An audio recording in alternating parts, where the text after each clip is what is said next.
Glad you guys joined us today.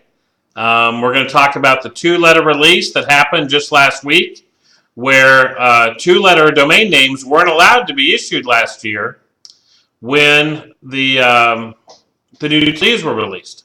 But now that they are, they've been holding them back, and they've come up with a plan to release them. That was last week. They were released through the extended or the early access program, where you had to pay extra money on the first 5 days of release. But now they're out and they're freely available. I want to talk to you about some of the ways you can take advantage of the letter new TLD program.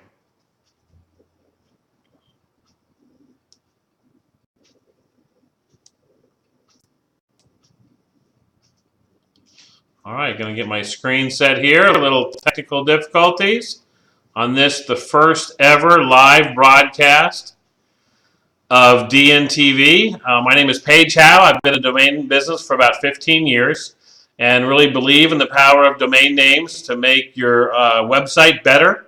Believe in the power of domain names to be an excellent and attractive investment opportunity if done right, and have really met a lot of people in the domain industry. So those are the three types of people that we're looking to serve here with DNTV.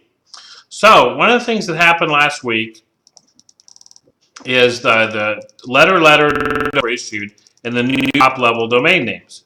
And so people are going to talk about it as LL or two letters.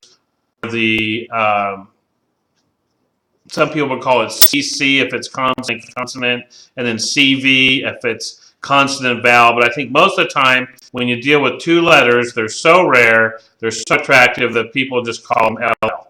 So we're talking about LL names, and we're talking about LL names in the new TLDs. They've been shown as taken or unavailable since launch. So anyone that's typed in any one of these domain names, even if the new TLD was launched last year, they've been told that they're unavailable. Even though the TLD has been out for a year, you're still going to get trademark notices as if the TLD was launched today. So if someone has filed a trademark notice, they put their two-letter trademark in the trademark clearinghouse, you're going to get a letter that says you're aware of their trademark and that you're going to operate your site accordingly. So what does that mean? First off, this is not legal advice, so please consult your own attorney. But what it does take away, it takes away the idea that you can say, I wasn't aware of their trademark. Because you are clicking and you're signing that you are aware of their trademark. So then you have a chance to maybe examine their trademark and see if it relates to what you're doing. So for instance, and again, this isn't legal advice, but let me give you the purpose of the program. If you bought AA.flights and AA American Airlines trademark on AA for air travel, and you were buying AA.flights to be able to use it to sell air travel, you better be pretty sure you've got your ducks in a row from a trademark perspective. Secondly, if you were buying AA.dog because your dog was named AA and those were his initials, you might be more comfortable accepting trademark risk because you're using it for a different purpose. Again, this isn't legal advice, but those would be the two ends of the spectrum, and everything else is in between. The trademark holder will be sent an email notifying them that you have registered their trademark in a certain TLD. So those are the two things that are happening is you're getting rid of the defense that you didn't know.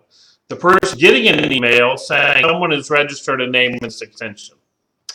Now the EAP is over, meaning that the price that you see quoted by the registrar is going to be your price in the first year and your price in future years.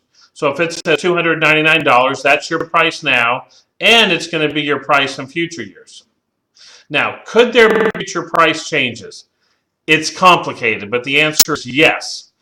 On an extreme measure, there are no price caps at all for what the registry can charge you in the future. We'll handle that on our daily show, and if you watch today's daily show notes, you'll see some of the work that we've done there. Ghost and false positives abound. You may see names in the LL space with the new TLDs that are available, but when you go check out, they're not available. Now that makes us think that there's probably names that are showing as available, as taken, that may be available, and we'll really never know where those situations are. The ICANN restricted lists still apply, meaning that there's certain names that ICANN has said no one can give out. And even if those names are LLs and you can't get them, it isn't because your registrar isn't participating in this LL program. It's because there's some names that are so restricted. Some country codes may also be unavailable. There was a GAC advice memorandum, and that's about all I know about ICANN, but actually I know a little more. Anyway, the GAC advice memorandum talked about that countries should be protected and that their two-letter codes should not be given out at the second level in the new TLDs. Now, it was simply advice, and ICANN chose to just plow right on through and not heed that advice. And then the GAC has said, well, it's kind of more than advice. What we're really saying is don't do it. So there's still some back and forth on some of the country codes that may not be showing up as available. You're going to find varied initial and renewal pricing. You should be logged in, especially at a registrar like Enom, to see your customer pricing as opposed to that which is being offered to a retail customer. So if you have a discounted program with one of your favorite registrars, you're best to be logged in when you're searching to make sure you see the renewal prices and the first-year registration prices that you're going to pay. Again, watch out for false carts. You get your hopes up, then you think you're going to buy the name, and then it doesn't show up. And as a domain investor, we always think that's worse than simply telling me from the beginning that it wasn't available. Also in the suggestions area, especially with GoDaddy, you're going to see two-letter suggestions that never had a chance of being available, that they show available, but once you click confirm if it's available, usually it's going to say no. Some places won't show you the price, the high renewal price, until you get to a shopping cart. And under the bulk search, Dynadot is one that will show you that the name's available, just not the price. Some places will say the name's not available, rather than saying, yes, it is, just at a premium price. For a clean process, we like Uniregistry, typing in a bunch of names, seeing clearly what the initial price is and the renewal price, as well as Hexanet, which does the same thing. They'll show you straight up what the first-year price is and then what the renewal price is. So here's an example of Enom. I went ahead and I put in fx.domains, and they're going to tell me it's available, and that's $80 per year is the price. And then you'll see with some other new TLDs, like RightSide's new TLDs with .ninja and .social, they're not putting a price on there. They're saying make offer. Then if you scroll down on this page, below the suggested, below the premium, Enom will start showing you suggestions in the in different new TLDs. Again, here's all the right side ones with make offer. Then you get down to fx.surgery, which you can take, fx.dental. These are taken, fx.fail, fx.financial, which we really thought was a good one, fx.limited. Uniregistry, again, you're putting in fx.domains, you're putting it in, it's telling you it's available for checkout. You go ahead and check out and pay, and then scrolling over this little eye will show you what renewals are in the future. It's funny because we got some under false positives. We saw fx.trade was, and we thought that's awesome. Let's go ahead and get it, and we bought it, and we got our money refunded. We didn't get our money refunded. The registration didn't go through, so we went ahead and we went to the main registration site for .trade, nick.trade. We typed in fx.trade there, and it says, hey, it's available, so that got us thinking it was available. We tried it at a couple other places, and it wasn't. But this gives you an idea if the registries don't even have a good idea of what's available on their website, then you can expect a lot of misses at the registrar level. Here's an example of the GoDaddy process. You're going to see fx.domains as a premium, meaning a higher standard renewal. You can click there to buy it. But like this fx.web, originally right here, it showed it as available. And we're like, wow, great, 5letter.com, fx.web, let's go ahead and get it. And then you click here, select, and it's, oh, it's not available. So that was kind of. Here's your Hexanet process. Again, you put in domain, you put in fx.domains. It's going to show you first year or initial investment you pay now, annual renewal in the future, $99. These are some other .com names that they show you. We thought by hitting new TLDs that we would only get a list of the 2-letter stuff, the new domains, but that didn't work out. But anyway, if you would scroll down here, you'd see other options. All right, so in total, we think that the pluses, even though these domains have high annual renewals in year 1, if you're going to sell it or flip it by the time you have to pay your next renewal, you're able to control a very short and potentially desirable name for a low initial investment. Then, because the name, instead of being priced at, say, $2,000 to $5,000, is only priced at $200 a year, you're transferring that future liability of the high annual renewals to the buyer. If they're buying the name from you for $500,000 or more, they may see that little annual cost as negligible, so it won't affect the price you're getting. Because of that, you can tie up more names in year 1 versus if you had to spend your $5,000 on one name.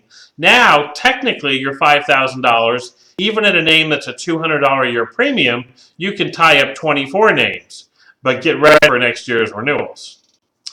If you decide it hasn't worked out, these names aren't in demand, they're pretty easy to let go after year 1. You do suffer a loss of your investment, 100% loss of your investment, but if you think about it, it would be very difficult, given the low liquidity we have in domain names, to have to buy a name, say $10,000 now, and then next year, to limit your loss to $200, you'd have to find a buyer at $9,800, which we all know is tough to do. So by not having to pay the big high price, pay the low price, you get 1 year optionality in case these things really take off. You transfer the future liability to the buyer, and they can make great flips. But look out for year 2.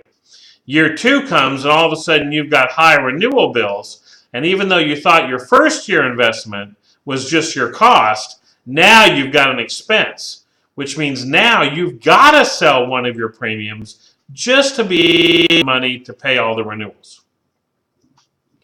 So the cons of this program are year 2 on, your renewal is an expense.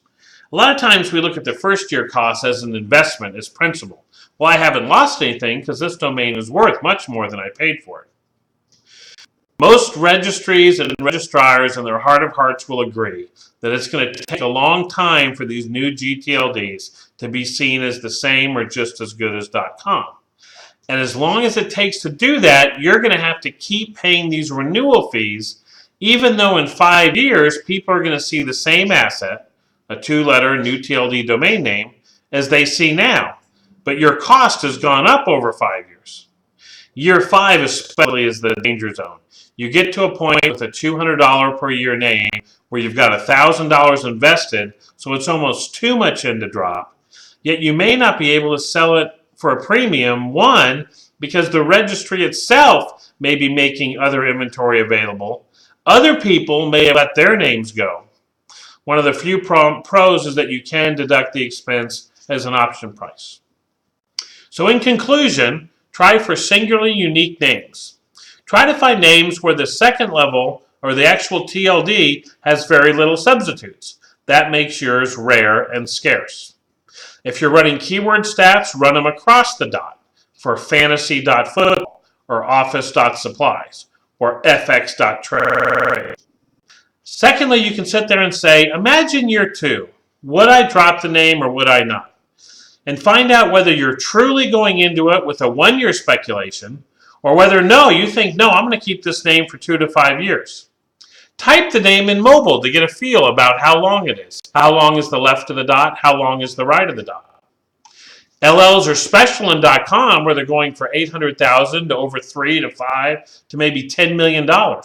But don't forget there's 300 new TLDs. So some may always have a choice to get a 2-letter in some new TLD, even if it's not yours. So in conclusion, you have to look at and say, is the information gap exploitable? That no one knows, not very many people know that these are out. They didn't come out at the beginning. They're out now and they're kind of complicated to buy. So the highest test user may not have ever known that this name was available. You've got it and they've got to buy it from you. At the same point, don't forget that there's a hesitancy to try new things. And if there's a hesitancy to try them at all, given the fact that they're not registered so far, there might be a hesitancy to pay a premium price. So thanks for listening to our video. We hope this is helpful. We did talk to our friends at bignamehunters.com, and they gave us some list of example domain names that are available. And one of them would be VC, which would be a 2-letter name. And we found some of these available, like VC Photos, VC Tips, VC University, VC Services, and VC Technology for these type of annual fees.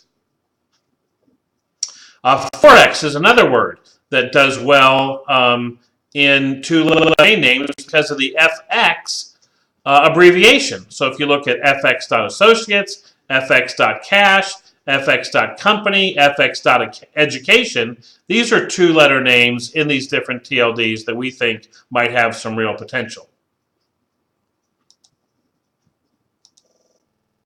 And we want to thank you for viewing our 2-letter release in the new TLDs, and have fun and